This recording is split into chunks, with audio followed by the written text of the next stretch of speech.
네, 이 시간에는 오늘 저에게 주시는 하나님의 말씀을 함께 읽도록 하겠습니다.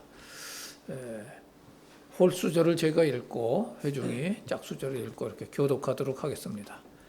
나 만군의 주가 말한다. 용광로의 불길같이 모든 것을 살려버릴 날이 온다. 모든 교만한 자와 악한 일을 하는 자가 지푸라기같이 타버릴 것이다. 그날이 오면 불이 그들을 살라서 그 뿌리와 가지를 남김없이 태울 것이다. 그러면 너희에게는 의로운 해가 떠올라서 치료하는 광선을 발할 것이니 너희는 외양간에서 풀려나 송아지처럼 뛰어다닐 것이다. 내가 이 일을 이루는 그날에 악한 자들은 너희 발바닥 밑에서 재와 같이 될 것이니 너희가 그들을 짓밟을 것이다. 나 만군의 주가 말한다. 그것은 내가 호렙산에서 회중 모세를 시켜서 온 이스라엘이 지키도록 이룬 것이다. 주의 크고 두려운 날이 이르기 전에 내가 너희에게 엘리야 예언자를 보내겠다.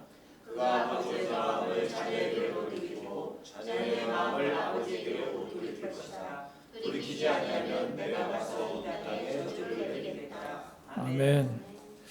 네, 오늘 말라기서의 마지막 부분을 저희들이 함께 봅니다. 이 말라기서는 구약의 총정리라고 할 수 있어요. 하나님의 마음을 정말 솔직하게 드러내셨다는, 솔직하다는 표현은 그렇지만 하여튼 이제 강렬하게 드러내셨다는 면에서 그렇습니다. 특별히 말라기에는 이제 장이 4개가 있고 절이 55개가 있는데 그 중에 무려 47개가 하나님이 직접 말씀하셨다고 기록이 되어 있어요. 이렇게 하나님의 직접적인 말씀이 가득 찬 책이 이만큼 있는 책이 없습니다. 그래서 하나님이 어떤 면을 보여주시는 거죠. 우리를 바라보시면서, 이 당시에 유대 백성들을 바라보시면서 답답하고 안타깝고 가슴 아픈 그거를 보여주시는 거예요. 그래서 하나님이 직접 이렇게 말씀을 많이 하십니다. 특별히 4장 1절부터 6절까지는 절이 6개밖에 안 되는데 어떻게 읽으면은 이렇게 흩어져 있는 것 같아요. 이 말씀하셨다, 이 말씀하셨다, 이 말씀. 이것도 어떻게 보면은 하나님의 급한 마음을 표현하시는 것 같기도 하고요. 하나님이 너무 하시고 싶은 말씀이 많은데 너무 여러 가지로, 그런데 그동안 길게 말씀 많이 하셨거든요. 역사적으로. 그래도 안 되는 거예요. 그러니까 우리를 위해 가지고 어찌 보면은 구약 전체를 6개의 절로 줄여가지고 아주 강렬하게 짧게 말씀하십니다. 그래서 오늘 설교는 시간을 넘길 확률이 많고요. 최대한 그래도 핵심적인 말씀만 우리가 잘 받아들이고 그렇게 하도록 하겠습니다.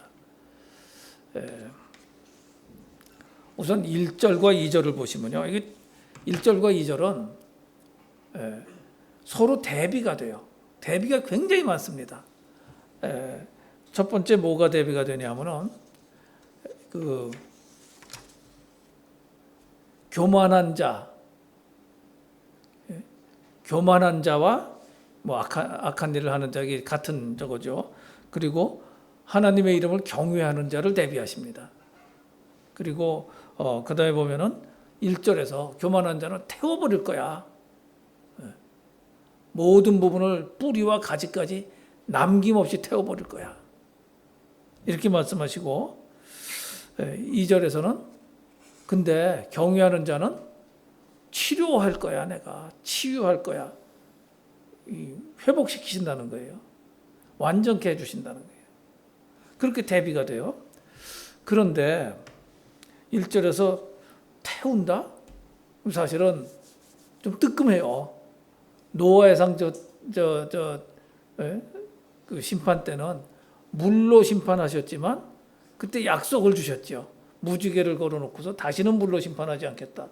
그러면은 이거 이번 심판은 불의 심판인가? 표현은 그래, 표현은.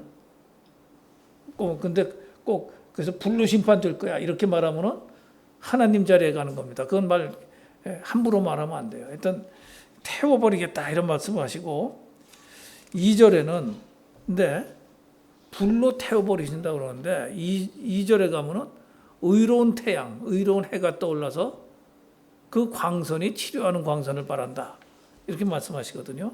이거는 많은 학자들이 동의하는 것이 의로운 해는 예수 그리스도를 상징한다.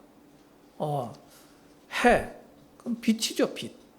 빛과 소금의 그 빛의 역할 우리가 이렇게 연상해 볼 수가 있고 의롭기로 말하면 예수님 같이 의로운 분이 없고 사실은 유일하게 의로운 분이죠. 우리 모두는 불의한 자입니다. 가끔씩 이제 우리가 죄인이라는 걸 까먹어 가지고 우리가 스스로 방자하게 행할 때가 많은데 하나님 앞에서 죄인임을 잊어버리면 안 되겠죠.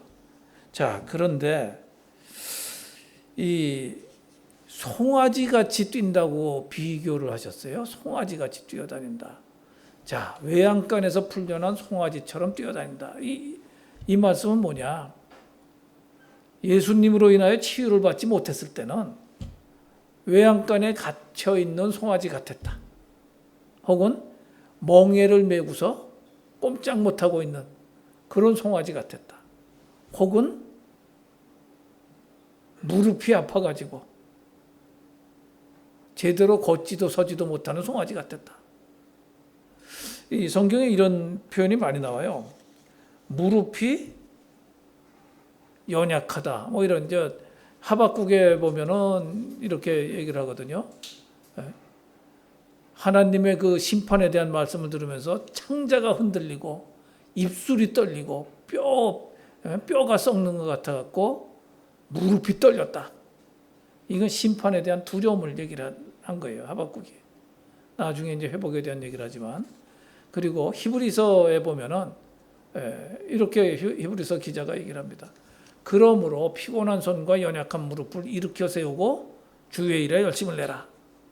여기서 피곤한 손, 연약한 무릎은 뭘 얘기했냐면은 영적 전쟁이라는 게 힘들잖아요.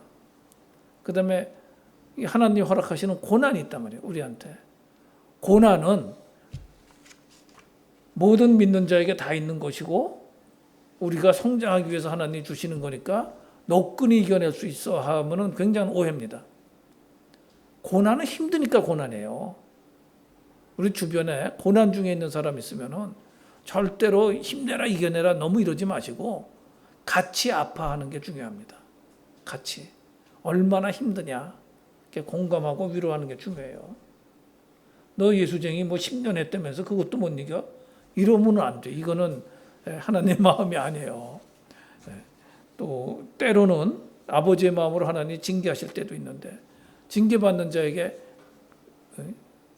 가르치려고 그러고 이러면 안 돼요. 같이 위로하고 어떻게 힘들겠다 이렇게 하는 게 제일 좋죠. 자, 다시 그 치료하는 광선으로 좀 돌아가 보겠습니다. 2절 이제 중간 부분에 치료하는 광선을 바라신다는데 뭐를 치료하신다는 얘기예요? 이게 너무 압축되어 있기 때문에 이 말씀을 좀 생각을 하고 가야 됩니다. 치료하는 광선을 바란다는 것은 뭔가 잘못되어 있다는 거예요. 우리의 영과 혼과 육이 잘못되어 있는 거예요. 어딘가. 그래서 치료한다는 것은 어떤 질병에 들어가 있다는 얘기잖아요. 질병이라는 게 뭡니까? 육의 질병이든 영혼의 질병이든 질병은 바른 생명력이 결핍돼서 그래요. 육신의 세포도 생명력이 약해지든가 생명력을 잃어버리기 때문에 그게 이제 이상한 생명력이 들어와서 암이 되기도 하고 또 영적으로는 이단이 들어오기도 하고 이 모든 거에 대해서 예수님을 보내서 치유해 주시겠다. 그 이전에 제가 전에도 말씀드렸듯이 1장과 2장은 굉장히 진노하시는 표현이 많아요. 근데 3장에서 분위기가 싹 아주 미묘하게 바뀌면서 4장에 오면은 치유와 회복에 대한 말씀을 주세요. 그래서 오늘의 메시지는 치유와 회복에 대한 메시지인데, 구약 전체를 통해서 유대 민족이 했던 것을 생각하면은 가슴이 아프기도 하고, 우리도 하나님 앞에서 거룩하고 경건해야 된다는 것을 다시 한번 느끼는 그런 오늘 이제 본문 말씀입니다. 그 치료한다고 그럴 때 이게 성경에 이제 그런 얘기가 많이 나와요. 예수 그리스도가 생명나무잖아요. 생명나무에 대한 얘기가 나옵니다. 그 제일 이제 유명한 게 계시록에 나오는 거죠. 강물이 영적인 부분이 길 한가운데로 흐르면서 그 강좌우에 생명나무가 있어. 예수님이 있어서 12가지 열매를 맺되 달마다 그 열매를 맺고, 이게 보통 과실나무는 1년에 한 번 맺거든요, 열매를. 달마다 열매를 맺는다. 나중에 하여튼 계시록도 하게 되면 그때 말씀을 드리겠지만, 오늘 이제 우리가 초점을 놓고 볼 거는 그 나무 잎사귀들, 생명나무 잎사귀들이 온 열방을 치료한다는 거예요. 우리도 치료하고 우리만이 아니라 전 세계 모든 열방들을 치료한다. 이 비슷한 게 이제 에스겔서에서도 나왔는데, 강 좌우가에는 각종 먹을 과실나무가 자라서 밑에 보시면은 그 잎사귀는 약재료가 될 것이다. 거의 이제 같은 얘기죠. 그래서 신구약이, 특히 신약이 구약에서 나온 어떤 말씀을 다시 말씀하시고, 혹은 보강해서 또 말씀하시고, 어떤 데 빼고도 말씀하세요. 그건 이따가 한 군데 보여드리겠습니다. 여하간 중요한 건 뭐냐? 우리는 치유받아야 되는 존재라는 거예요. 구약의 말기에 유다 민족이 우리 앞에서 말라기 앞에서 봤습니다. 예수 안 믿는 자들이 더 잘 살던데, 여호와 섬기지 않는 자들이 더 잘 되는데 뭐하러 우리가 하나님께 예배를 그렇게 드려야 돼? 이렇게 생각하던 자들을 불쌍히 보시는 게 불쌍히. 그러면서 너희들의 영이 치유를 받아야 된다. 이런 말씀을 이렇게 들을 때는 과연 나의 영은 어떠한가? 치유받아야 할 부분이 없지 않은가? 없지 않은 게가 아니라 우리는 단 위에 서 있는 목사로부터 장로, 권사, 집사 모두가 치유받아야 될 부분들이 많습니다. 이거를 하나님 앞에 겸손하게 무릎 꿇고 하나님이 고쳐주십시오 라고 할 때 은혜가 있어요.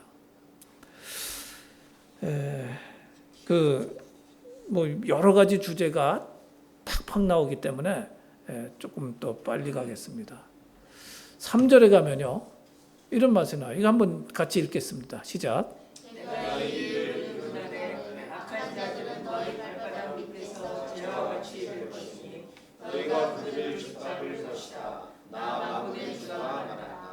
자, 이 말씀 읽으면서 어떤 느낌이 드십니까?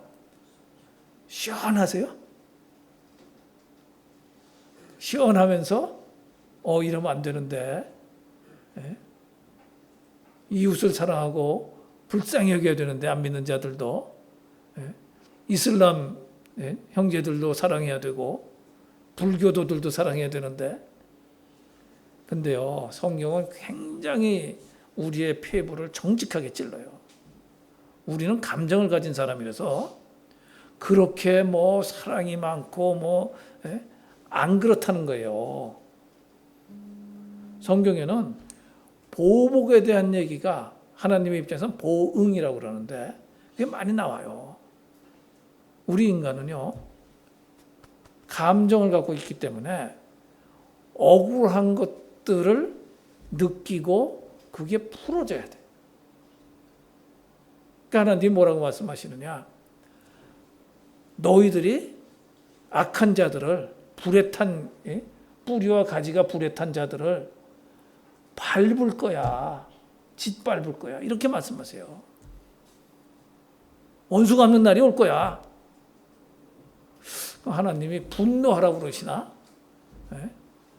예수 안 믿는 자들 갖다가 어떻게 그냥 짓밟으라고 그러신다고? 이런 말씀을 하셨는데 또 하신 말씀이 뭐냐면은 그런데 니들이 직접 하진 마라. 원수 갚는 게 내게 있으니 나한테 맡겨라. 너희들의 모든 억울함이 눈에서 눈물이 씻겨지고 그 억울함이 풀려지는 날이 올 거야. 내가 그 일을 할 거야. 그러니까 너희들은 하나님이 마음을 시원하게 풀어주실 때까지 그냥 하나님과 붙어 있어라. 예수님과 붙어 있어라. 그 말씀을 주시는 거죠.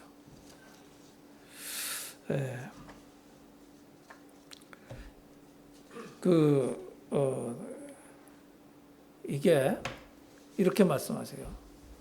여호와의 보복의 날이라고 그래요. 하나님이 보복하신다는 거예요.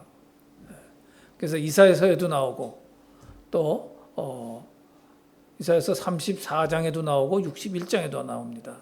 이 이사야서 61장의 말씀은 나중에 또 말씀을 드리지만 예수님이 나사렛 회당에서 어른들 앞에서 젊은 예수님이 이거를 쫙 읽으면서 이 말씀이 오늘 너에게 응하였느니라. 내가 곧 메시아다.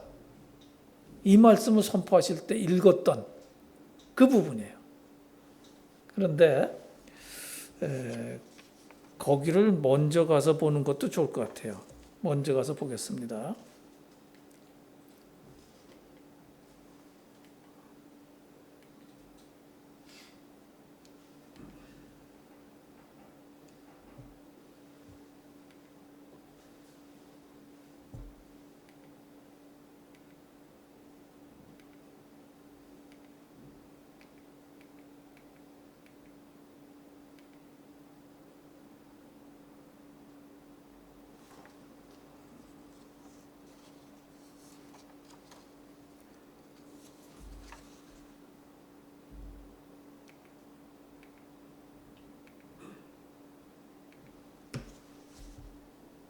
여기 보면 이제 대비가 딱 됩니다.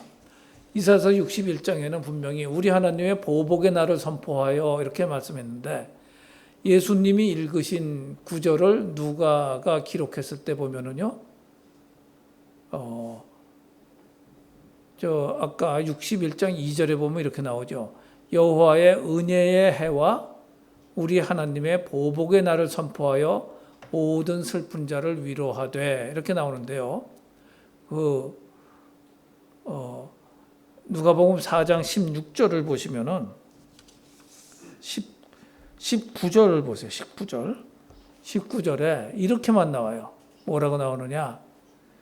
주의 은혜의 해를 전파하게 하려 하심이라 이렇게 나오거든요. 우리 하나님의 보복의 날이 누가복음 기록엔 빠져 있어요. 이게 무슨 의미일까요? 이게 그러니까 말라기서까지는 하나님의 마음이 믿지 않는 자들에게 보응을 해야겠다, 심판을 해야겠다 이런 마음이 더 많았던 것 같아요. 그런데 신약으로 예수님이 오신 다음에 예수님이 읽을 때는 자기 정체성을 뭐라고 그러시냐면 하나님의 보복을 하는 자로 심판주로 온 게 아니야. 쏙 빠져요, 이게. 빠지고 지금은 내가 구원자로 온 거야. 하나님의 은혜를 전파하는 자로 온 거야. 여기서 사실은 우리가 가슴을 쓸어내려야 됩니다. 이때 예수님이 심판주로 오셨으면 우리는 세상 태어나 보지도 못하는 거예요.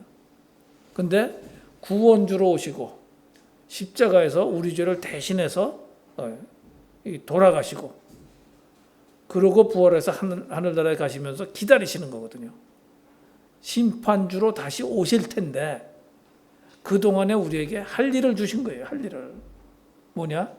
너희도 정결하여지지만 예수 그리스도 이름조차 듣지 못한 자들에게 그 이름을 빨리 전해야 되지 않겠니? 그 시간을 주시는 거예요. 말미를 주시는 거예요. 말미를.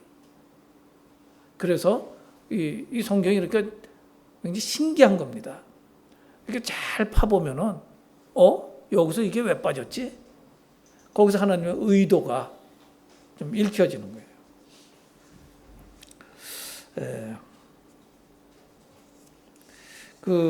그런데 자 이제 또 돌아가 보십시다.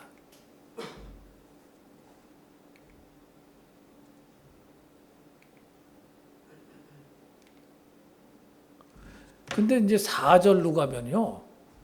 좀 뜬금없는 것처럼 율법에 대한 말씀을 하세요. 갑자기 율법에 대한 말씀이 튀어나와요. 근데 갑자기가 아니에요. 하나님 말씀을 잘 묵상해 보면은 이게 전부 이렇게 연결되어 있고 하나로 되어 있거든요. 율법을 왜 말씀하시느냐 한번 보십시다. 예수님이 율법을 딱 두 마디로 정리해 주셨죠. 그게 이제 마태복음 22장에 나오는 대계명입니다. 밑에 보면요. 이제 그 젊은이가 묻잖아요. 율법 가운데 나는 율법 잘 지켰어 이러고 물어보잖아요. 어느 계명이 더 중요합니까? 이러니까 예수님이 소위 대계명이라고 하는 이 말씀을 주셨어요. 이렇게 따옴표 그거를 다 함께 읽겠습니다. 내 마음을부터 시작. 내 마음을 다하고 내 목숨을 다하고 내 뜻을 다하여 주 너의 하나님을 사랑하라.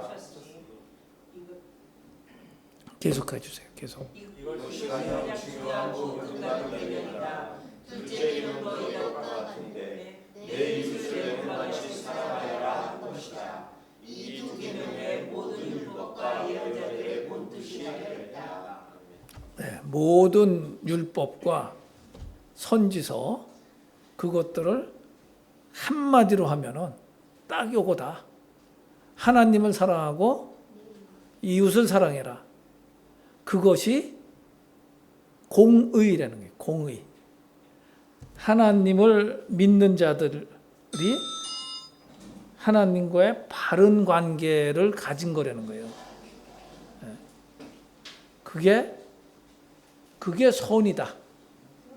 공의를 벗어난 게 불의라는 거죠. 두 번째 절에서 이제 이웃을 사랑하는 거.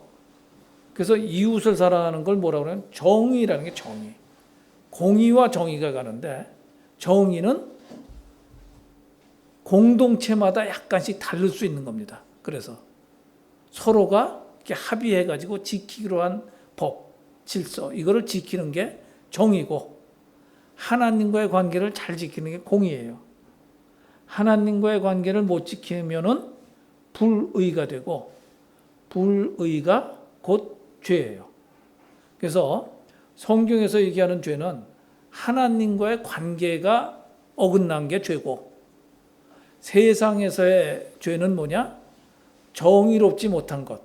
그래서 서로 합의한 법률을 지키지 않는 것. 실정법을 어기는 게 죄입니다. 세상에서의 죄와 영적인 죄를 우리가 이렇게 좀 분별해서 볼 수 있어야 성경에서 지적하시는 거를 마음 상하지 않고 볼 수가 있어요. 안 그러면은 나는 도둑질도 안 하고 남한테 뭣도 안 했는데 왜 나를 죄인이라고 그러지? 이게 이제 안 믿는 사람들은 그걸 이해를 못 하거든요. 그러나 교회에서 죄라고 우리가 죄인이라고 하는 거는 하나님과의 관계가 잘못됐다는 얘기를 하는 거예요. 잘못된 게 뭐예요? 단적으로 말하면은 우리가 피조물인데 하나님 자리로 올라가려고 그런 거예요. 겉으로는 잘 안 나타납니다. 그런데 우리 마음속, 우리의 생각이나 영이나 우리의 의도나 하나님이 없는 것처럼 내 마음대로 하려고 그럴 때, 주장할 때, 이럴 때 곧잘 우리가 하나님의 자리를 찬탈을 하는 거죠. 그래서 이 선악에 대한 말씀을 이 심판에 대한 말씀은요. 그래서 결국 공의를 어겼기 때문에 심판에 이르는 겁니다. 그리고 공의가 바로 서 있으면은 정의는 따라가요. 그래서 죄가 드러날 때는 공의와 정의를 다 어기는 자로 드러나게 되고 하나님과의 관계가 망가지니까 사람 사이의 관계도 망가지는 거예요. 자기중심성으로 그냥 욕심 부리고 남을 무시하고 이렇게 가는 거죠. 그래서 개념적으로는 분리가 되는데 현상적으로는 이게 거의 동시에 나타납니다. 그래서 죄인들은 하나님을 모르는 자들은 사실은 세상의 실정법도 잘 안 지키고 그러면서 뻔뻔스럽게 수치도 몰라요. 자, 이제 많이 갔고 이제 그 다음에 5절에 가면은 이런 얘기가 나와요. 엘리야 선지자 얘기가 또 뜬금없이 나와요. 아까는 모세 얘기가 나왔잖아요. 모세는 율법입니다. 그죠? 변화산 사건에서 예수님하고 얘기한 분들이 누구예요? 모세와 엘리야가 나타나서 변화산 꼭대기에서 예수님이랑 대화를 해요. 무슨 대화를 해요? 무슨 대화를 합니까? 율법과 선지자의 대표가 나타나가지고 이 인간들이 전부 죄를 지었는데 아버지의 뜻에 따라서 예수님이 그 죄를 대신 지고 가야 되지 않겠습니까? 겟세마네에서 그냥 나중에 땀이 피가 될 정도로 기도하실 정도로 예수님께도 쉬운 일은 아니었던 거예요. 그냥 100% 하나님 상태로만 있으셨으면 좋은데 100% 인간이셨거든 또. 그러니까 100% 인간이신 예수님께 다른 인간의 죄를 지고 십자가에서 피 흘려 죽는다. 가장 치욕스럽게. 쉬운 일은 아니었던 거예요. 그걸 갖다가 모세와 엘리야가 힘들어도 하셔야지요. 이거는 성경에 그렇게 나와 있진 않아요. 근데 제가 이렇게 그 변호사 사건에서 도대체 율법의 대표와 선지서의 대표가 나타나가지고 예수님이랑 무슨 얘기를 했을까 생각해 보면은 아무래도 십자가 얘기를 하셨으리라고 생각돼요. 그래서 이 모든 것들이 하나님이 구약 시대까지는 이게 이제 정리해야겠다라고 하셨다가 그 다음 것들을 이미 그래도 기회를 한 번 더 줘야지라고 하는 이건 뭐라고 설명 안 돼요. 이건 그냥 사랑입니다. 무조건적인 사랑입니다. 이거는. 과거의 하나님의 언약 때문에 헤세드의 사랑 때문에 이렇게 말하기도 참 힘들어요. 이거는 인간이 이해할 수 없는 사랑인 거예요. 그래서 다시 한번 마음을 바꾸시고 내가 직접 가서 이렇게 삼위일체 하나님이니까 직접 인간의 몸을 입고 가서 대신 이들의 죄를 내가 다 싸고 그렇게 죽음으로 그거를 깨닫는 자마다 구원하겠다. 구원의 기회를 한 번 더 주겠다. 이렇게 이제 간 거죠. 그래서 이 신구약을 다 아우르는 파트라는 거예요. 여기 그 누가복음 1장 17절에 보면요. 이런 얘기가 나와요. 5절 6절 엘리야가 나왔고 엘리야가 그 예수님 말씀에 의하면은 엘리야가 나중에 누구로 왔어요? 세례 요한이 엘리야로 온 거죠.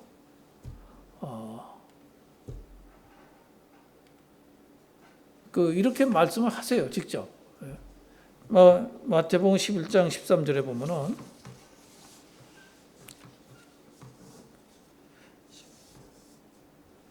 만일 너희가 즐겨받을진대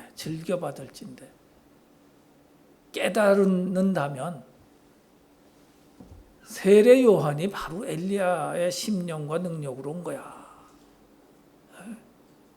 선지자 중에 선지자로 온 거야. 왜냐? 예수님 오시는 길을 예비하는 자로 왔거든. 시대도 동시대. 엘리야의 심령은 이제 공감이 가죠. 엘리야의 능력. 그 완전히 무지몽매한 종교 지도자들에게 뭐 두려움 없이 외쳤거든요. 그래서 엘리야가 자기 자신을 어떻게 소개를 했어요? 나는 광야에서 외치는 자의 소리. 전부 광야였다는 게 영적으로 광야. 그 밑에 이제 또 보면은 또 누가복음 그 9장에도 이제 그런 게 나오는데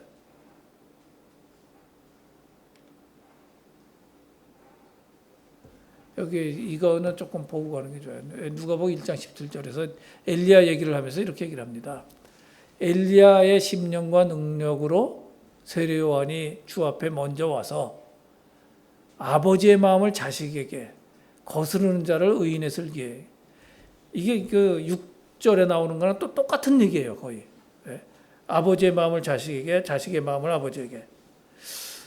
근데 여기는 나오고 말라기에 안 나오는 게 의인의 슬기라는 얘기가 나오거든요.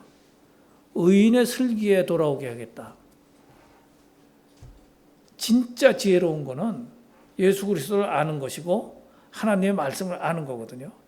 의인의 슬기를 원전에 제일 충실하게 번역한 ESV에서 이렇게 얘기를 합니다. 순종치 않는 자들을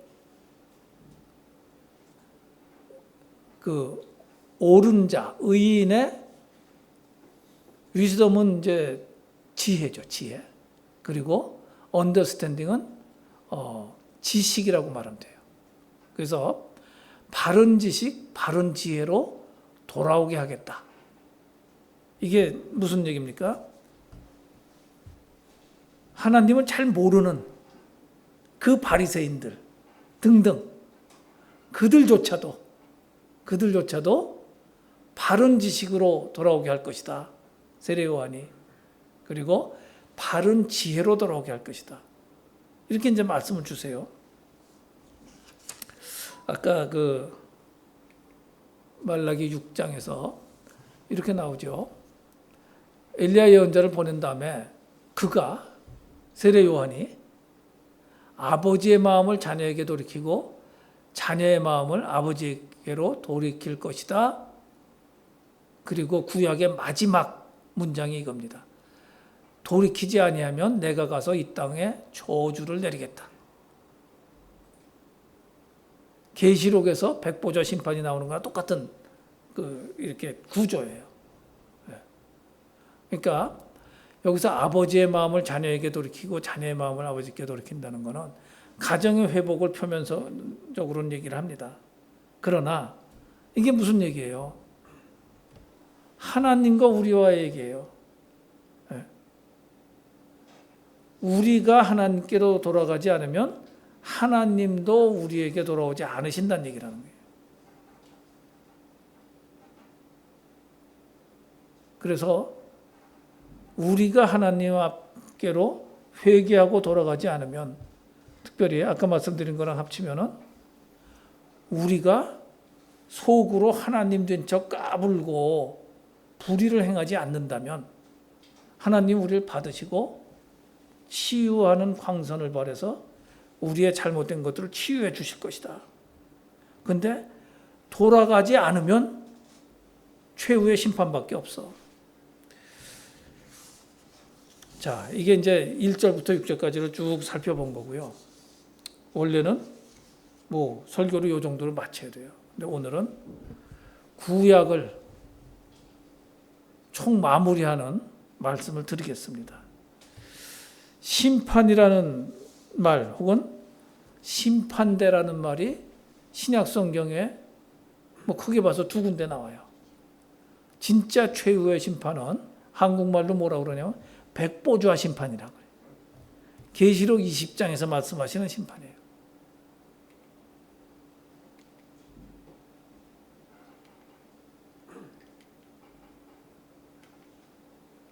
백보자 심판, 크고 흰 보좌와 그 위에 앉으신 분 예수 그리스도라고 봐야 됩니다.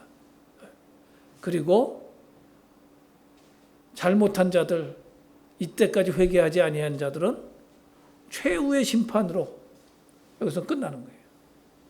그런데 심판대라고 번역된 다른 구절이 있어요.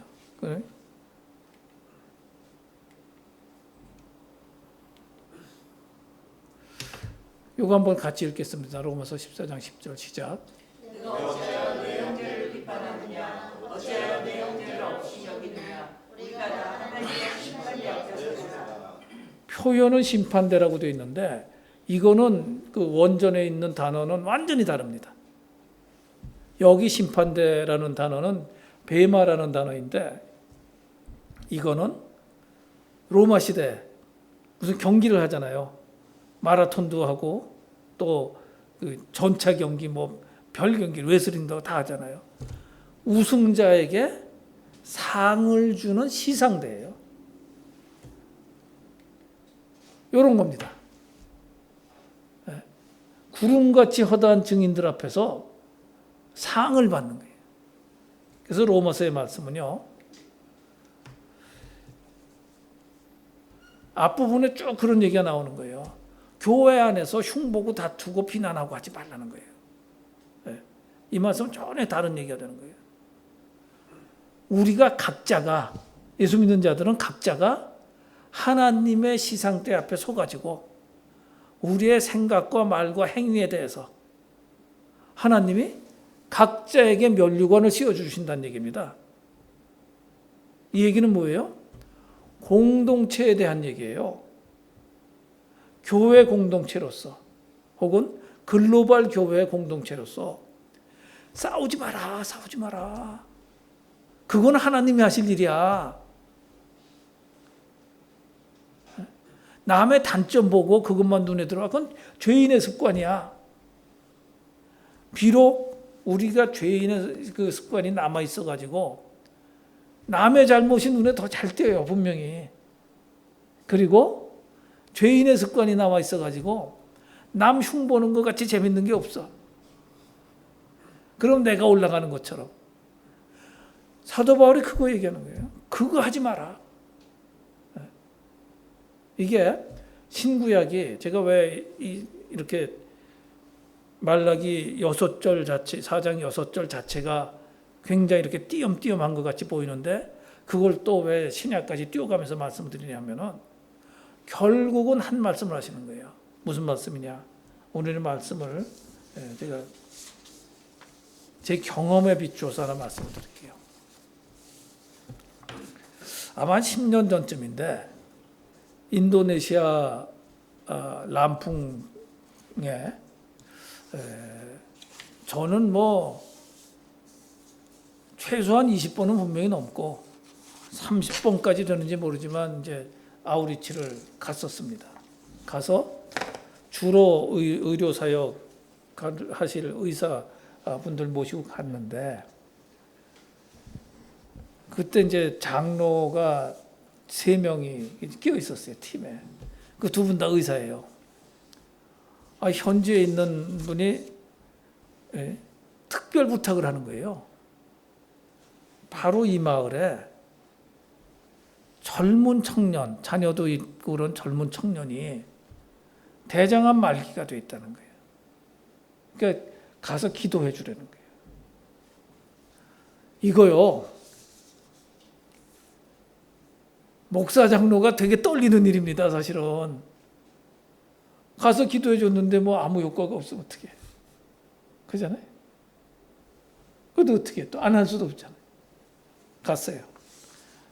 저도 그때 뭐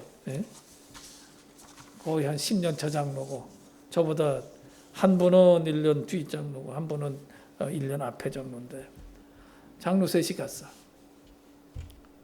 갔더니 그 이제 열대 지방은 제일 시원한 데가 건물의 제일 밑에 부분이거든요. 대신에 습하고 좀 음습해요. 음침해. 거기에 그냥 이불도 꼬질꼬질한 거예요. 이렇게 이 남자 청년이 누워 있는데 애도 둘인가 있고 그런데 20대인데 그래 20대. 그래갖고 이제 셋이서 기도합시다 그러고 기도를 했다고. 하나님 불쌍히 여겨주십시오. 우리는 아무 능력도 없는데 하나님의 은혜 베풀어 주시면 일어날 것입니다. 기도를 열심히 하고 그리고 이제 우리 의사 선생들이 이제 그 부인한테 이렇게 얘기를 했어요. 말기암 그러니까 대장암 4기지만 그래도 움직일 수 있는 만큼 자주 움직이고 걸어도 다니고 이렇게 하라고 그렇게 하고 이제 우리가 떠나왔어요. 1년 뒤에 가가지고 그 자리에 또 갔어요. 1년 뒤에. 이 사람이 안 보여요. 그래서 아이고 죽었나? 그랬더니 그 얘기가 그 아버지가 죽었대. 그 아버지가 죽고 근데 왜 죽었냐 그랬더니 우리 의사들이 이제 움직이라고 그랬잖아요. 우리가 떠나자마자 그 아버지가 며느리한테 그랬대. 움직이면 죽는다. 지금 이거 암 걸려갖고 중병이 돼가지고 꼼짝 못하는데 가만히 있어야 그래도 기운이 회복돼서 살 거 아니냐. 그래갖고 움직이지 말라고 그랬던 그 아버지는 죽고 이 사람은 살아났어요. 왜 안 나타났냐? 그러면은 그랬더니 예수 믿으니까 그 무슬림 그 타운에서 쫓겨난 거야. 그래서 딴 데로 이사 갔고 직장에서도 쫓겨나 가지고 그 믿음의 기업 쪽으로 직장도 옮겨간 거예요. 그래서 우리가 온 줄 듣긴 했지만 못 왔다는 거예요. 이 생각이 제가 좀 납니다. 결국은 두 갈래 길이라는 거예요. 결국은 두 갈래 길. 뭐냐? 누구를 만나고 무슨 얘기를 듣느냐. 그것이 이 청년에게는 삶과 죽음의 갈림길이 됐던 거예요. 그 아버지는 생명의 말씀을 거부했기 때문에 우리가 하나님은 아니었지만 하나님께 기도했고 그때 주시는 어떤 것 때문에 이제 의사가 그렇게 충고를 했었던 거죠. 그거를 거부한 아버지는 죽었어. 멀쩡하던 사람이. 그 말을 들은 이 아들은 살아났어요. 거듭 말씀드리지만 우리가 하나님은 아니지만 그리고 내가 기도하면 살아나요. 이건 아니지만 어떤 말씀, 하나님의 음성을 듣고 그걸 하나님의 말씀으로 알고 그거로 선택하면은 사는 거예요. 예. 형통한 삶을 살기 시작하는 거예요. 그런데 그걸 거부하고 세속의 이상한 소음에 귀를 기울이고 사단의 음성에 귀를 기울이면 그거는 사망의 길로 가게 됩니다. 그래서 여러분들 말씀 정리하면서 다시 말씀드립니다. 말라기 4장의 말씀은 기회를 다시 한번 주신다는 말씀이지만 궁극적으로는 하나님을 붙들면 살 거야. 그런데 다른 속이는 자들, 공중 권세 잡은 자들, 죽이는 자를 붙들면 죽게 돼 있어. 선택은 여러분의 몫이야. 선택은 여러분의 몫입니다. 대충 양다리 하던 가랭이만 찢어져요. 한쪽을 붙들 수밖에 없습니다. 우리는. 여호와 하나님 그리고 우리의 구원자 예수 그리스도 우리와 함께 하시는 성령님을 붙들기로 단단히 결단하시는 그런 복된 하루가 되기를 여러분들에게 권면드립니다. 아멘. 기도하겠습니다. 하나님 아버지, 구약에서 하나님의 백성이라고 하는 이스라엘 백성이 끝없이 점점 더 하나님을 떠나는 모습을 저희들이 보았습니다. 그들을 안타까이 여기시며 저들을 어떻게든 구원하시고자 언약대로 행하시는 의로우신 하나님도 저희가 보았습니다. 그러나 정말 바벨론에 잡혀갔다가 돌아오고 나서도 또다시 타락한 이 이스라엘 백성을 보면서 하나님께서 마지막으로 간곡하게 말씀하시는 장면을 보았습니다. 이 말씀은 또한 저희들에게도 주시는 말씀인 줄 압니다. 하나님, 수많은 교회가 있지만 개교회들 중에 죽은 말씀만 선포하고 마치 비즈니스적으로 교회가 돌아가는 그런 곳도 많이 봅니다. 하나님, 그러나 하나님께서 남기신 자들이 있고 바르게 설교하는 목사들이 있는 것도 저희들이 압니다. 하나님, 저희도 정말 바르게 하나님의 메시지를 전하는 자들이 되게 하시고 하나님의 음성에 귀를 열고 받아들이는 회중들이 되게 하여 주시옵소서. 그래서 죽음을 택하는 것이 아니라 생명을 택하고 사단을 잡는 게 아니라 예수 그리스도를 잡는 귀한 영혼들이 되도록 축복하시고 힘주시고 인도하여 주시옵소서. 예수 그리스도 이름으로 감사하며 기도하였사옵나이다. 아멘.